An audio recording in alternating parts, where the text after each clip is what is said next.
श्रोता प्रेमियों, मैं राम सागर शास्त्री आप लोगों के समक्ष रखने जा रहा हूं एक साथ 4 प्रसंग। नंबर 1 दंडकारण्य की कथा, नंबर 2 रघु की दान वीरता, नंबर 3 हरिश्चंद्र के पूर्व जन्म की कमाई, नंबर 4 जय विजय के पूर्व जन्म की कथा। देखिए, पद्म पुराण में एक कथा आती है कि वैवस्वत मन के पुत्र का नाम इक्ष्वाकु था, जो भाइयों में सबसे बड़े थे।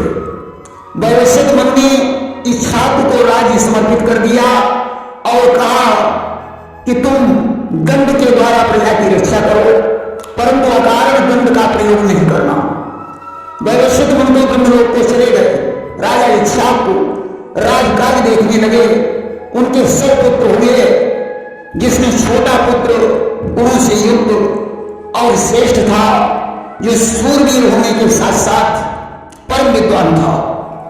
राजा ने नाम उसका दंड रख दिया कि लघु सुख जौन भूप कह रहे और ताको नाम दंड धर गए।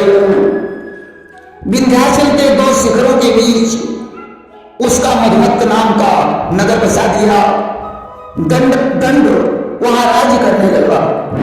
एक दिन की बात है, आया दंड भृगु ऋषि के आश्रम के पास पहुंचा। वहां जंगल में उसने भृगु की पुत्री अर्जा को देखा। उसकी सुंदरता को देखकर दंड कामातुर हो गया।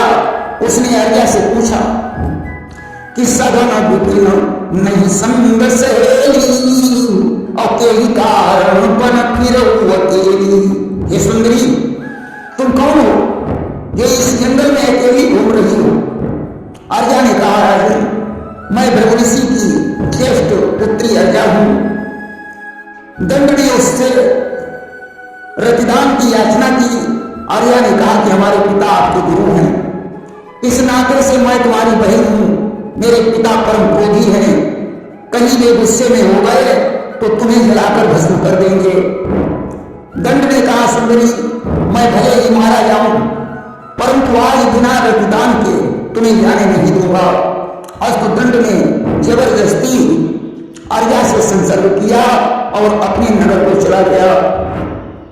इधर अर्जा धूल धूसरित अवस्था में भृगु के पास पहुंची। उन्होंने उसकी दिशा देखकर कारण पूछा कि हे सुता, कहां से आई हो? किसने ये हाल बनाया है? हो रहा धूल धूसरित बदन, उजड़ सी लगती काया है। अर्जा ने दंड की उद्दंडता का इजहार किया। अब तो भृगु को क्रोध आ गया। उन्होंने कमंडल से जल लिया और दंड को श्राप दे दिया कि तेरा 100 योजन का नगर समस्त प्राणियों के समेत जलकर भस्म हो जाए। कि जल लिया कमंडल से तत्क्षण राजा को साप कहा है। ओ सावधान, अब दंड भूप तेरा विनाश निहराया है। मधुमत्त नाम का नगर तेरा तेरे समेत जल जाएगा। जाएंगे सूख पेड़ पौधे, दंड कारण कहलाएगा। श्राप देकर उस राज्य से बाहर निकल गए। दंड का समस्त राज्य जलकर भस्म हो गया। जहां इंद्र की वर्षा नहीं हुई, समस्त वनस्पति सूख गई और वहां निशाचर निवास करने लगे। भगवान राम ने जब दंडकारण्य में जाकर निवास किया तो वह वन फिर से हरा भरा हो गया। देखिए, स्कंद पुराण में एक कथा आई है कि राजा रघु बड़े प्रतापी राजा थे। उन्होंने दिग्विजय करके बहुत सा धन इकट्ठा किया और वशिष्ठ मुनि की आज्ञा लेकर विश्वजित यज्ञ करने के लिए वामदेव, कश्यप आदि ऋषियों को बुलवाया और विश्व दिग्विजय करके अपना सर्वस्व धन ब्राह्मणों को दान कर दिया। यज्ञ विश्वजित रघु ने कीन्हा, अविक्रम को सर्वस्व धन कीन्हा। ब्राह्मण अपने अपने स्थान को चले गए। ब्राह्मणों के जाने के पश्चात विश्वामित्र के शिष्य कौत्स मुनि अपने गुरु जी को देने के लिए धन मांगने आए। रघु ने कहा कि प्रदेव, अब तो मैं संपूर्ण धन का दान कर चुका हूं, मेरे पास धन ही नहीं बचा, परंतु रघु फिर भी आपको विमुख होकर नहीं जाने देगा। आपको एक दिन यहां ठहरना होगा, तब तक मैं धन का प्रबंध कर लूंगा। कि कसुक यतन धन ही तो हम दिए हैं, और बिना दान जावन नहीं दिए हैं।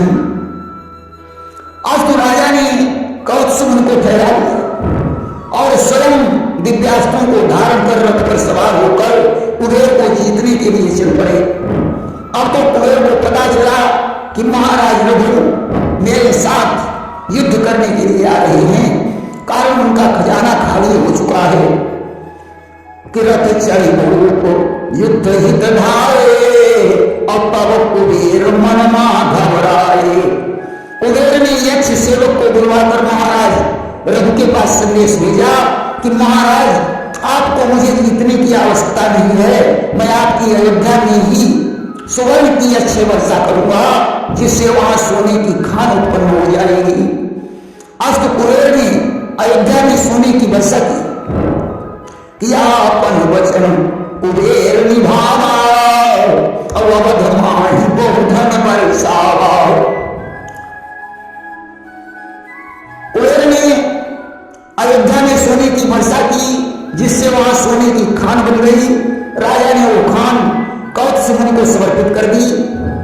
कौत्स ने जितने धन की जरूरत थी उतना धन ले लिया और बाकी खान रघु को समर्पित कर दी और राजा को सतपुत्र होने का आशीर्वाद दिया और बोले इस खान की जगह उत्तम तीर्थ बन जाए, जो उस तीर्थ का सेवन करेगा उसकी समस्त मनोकामनाएं पूर्ण होगी। कौत्स अपने गुरु विश्वामित्र के पास चले गए। एक बार धर्म नामक ब्राह्मण तीर्थ यात्रा करते हुए अयोध्या में आए और अयोध्या की प्रशंसा करते हुए नाचने लगे। भगवान विष्णु उनके नृत्य पर प्रसन्न होकर उनके सामने प्रकट हो गए कि नृत्य देखी रिझे भगवान, अब बोले मांगिले वरदाना।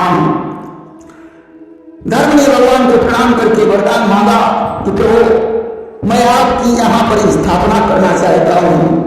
भगवान विष्णु ने तथास्तु कह दिया और अंतर ध्यान हो गए। धर्म ने वहां विष्णु की स्थापना की।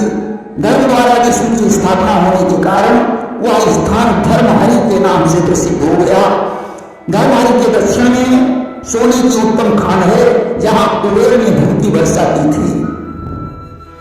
देखिए वही स्कंद पुराण में एक कथा आई है कि राजा हरिश्चंद्र चक्रवर्ती सम्राट थे, जिन्हें ब्रह्मा जी ने एक सुंदर विमान प्रदान किया था।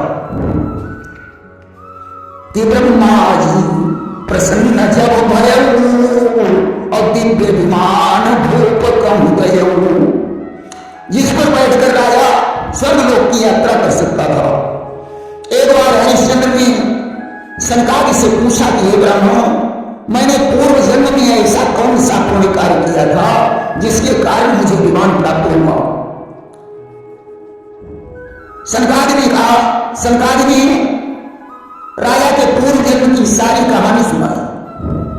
देखिए हरिश्चंद्र पूर्व जन्म में एक वैश्य थे, ये काम धंधा बिल्कुल नहीं करते थे कि नाकारा समझ भाइयों ने कर दिया इन्हें घर से न्यारा, अब गुजर बसर होना मुश्किल आपरा शीश संकट भारा। अब तो गुजर बसर होना मुश्किल था, इसलिए इन्होंने घरवार को छोड़ दिया और जंगल के लिए प्रस्थान किया। पत्नी ने कहा स्वामी मैं भी आपके साथ चलूंगी। आज उन्होंने पत्नी को साथ में लिया और जंगल को चल पड़े। जंगल में पहुंचकर उन्हें एक सरोवर दिखाई पड़ा जिसमें सुंदर कमल के फूल खिले हुए थे। वैश्य ने अपनी पत्नी से कहा प्रिय सरोवर से कमल के फूल ले लो और लेकर काशी की बाजार में इन्हें बेच देंगे, जिससे कुछ धन आ जाएगा और कुछ दिन गुजर बसर हो जाएगी। इस सरोवर में रखी कमल के फूला और तोरण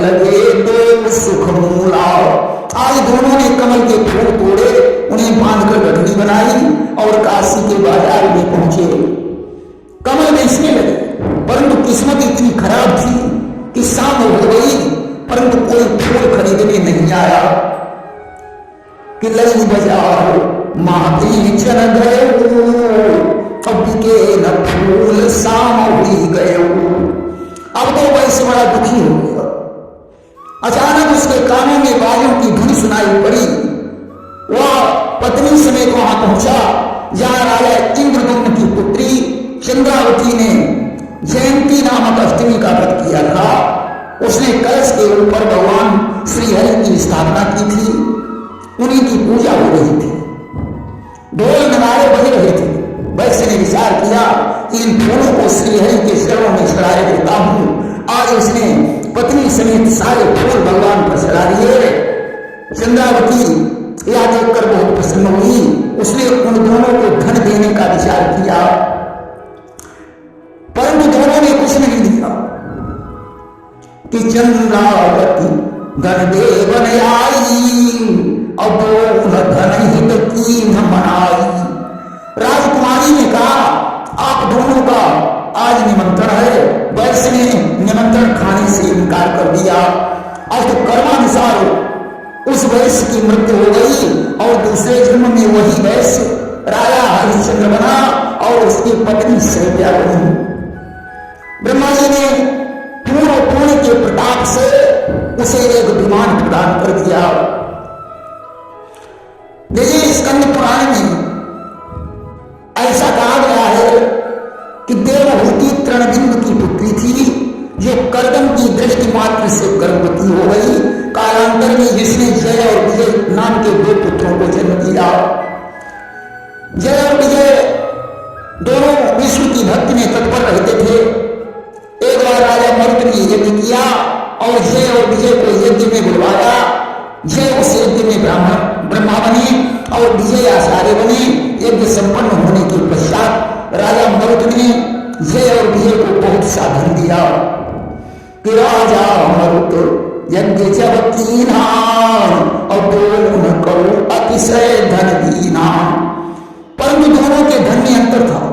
धन लेकर जब दोनों आश्रम में आए तो जय ने विजय से कहा कि सारा धन एक में मिलाकर आधा आधा बांट लो। विजय बोला जो तुम्हें मिला है वो तुम ले जाओ, जो हमें मिला है वो हम लेंगे। अब तो दोनों में झगड़ा होने लगा। परंतु विजय ने धन नहीं बांटा। क्रोधित होकर जय ने अपने छोटे भाई विजय को साथ दे दिया कि ये आदत एक ग्राह की होती है जो ग्रहण करके देता नहीं है, इसलिए जाओ तुम ग्राह हो जाओ। कि क्रोधित हुई जय दीनो सापा और ग्राह तुम अपने ही पापा। विजय ने कहा तुमने मन में सूर होकर मुझे साथ दिया है, इसलिए मैं भी तुम्हें साथ देता हूं कि तुम हाथी हो जाओ। अब तो दोनों ने मिलकर भगवान विष्णु की आराधना की। विष्णु जी प्रकट हो गए। जय विजय ने कहा प्रभु हम दोनों को साथ से मुक्त कर दो। भगवान ने कहा तुम दोनों मेरे भक्त हो, इसलिए साथ से मुक्त नहीं हो सकते हो। अपना साथ भोगने के पश्चात तुम्हें मेरे धाम की प्राप्ति हो जाएगी। अष्टजय एक हाथी बना और विजय ग्राह बन गया। दोनों गंडकी नदी के तट पर निवास करने लगे। उन्हें पूर्व जन्म का स्मरण था, अतः वे दोनों भगवान विष्णु के ध्यान में लगे रहते थे। एक दिन की बात है, हाथी नदी में स्नान करने गया। ग्राह ने उसका पैर पकड़ लिया। दोनों एक दूसरे को अपनी अपनी तरफ खींचने लगे कि वह पानी का ताकतवर था, वह पृथ्वी का जोरावर था, या अपनी अपनी जगहों पर दोनों का जोर बराबर था। आखिरकार जिसने भगवान विष्णु को पुकारा, विष्णु जी घरों पर बैठकर वहां आ गए और उन्होंने चक्र की धार से ग्राह का मुंह चीर कर गज का उद्धार किया। दोनों दिव्य रूप में प्रकट हो गए।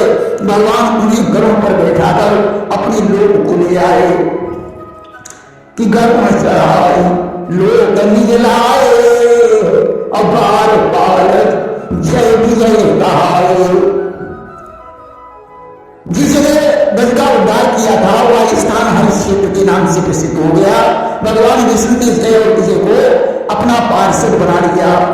कालांतर में इन्हीं जय विजय को वैकुंठ लोक में सनकादिनी श्राप दे दिया, जिससे वे हिरण्याक्ष और हिरण्याकश्यप बने। लेकिन मधुर पैटर्न ही ये लिए थे ये पूर्व काल में विष्णु के कानों के मल से पैदा हुए थे। प्रेम से वृंदावन बिहारी लाल की जय।